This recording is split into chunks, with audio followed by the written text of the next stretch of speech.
What's up mga papi? Good morning! At para sa part 2 ng kwentuhang runners knee natin, pag-usapan naman natin ang common mistakes and causes of runner's knee. Number 1 is poor running form, overstriding, mababang cadence, or lack of core or hip strength. Number 2, wrong shoes mga papi, worn out shoes or shoes not suited for your gait, pronation, etc.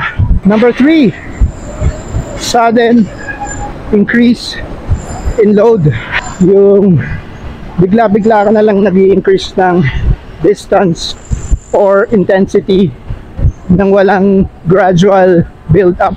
And then last, number 4, lack of recovery and strength training.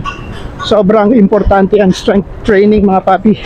So tip lang mga paps, kung feeling mo meron ka ng runner's knee, huwag mong i-ignore to.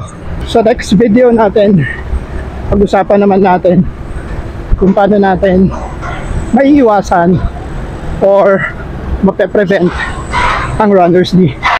And that's it for now mga paps. Happy Saturday! Run, run, run, Arcovia!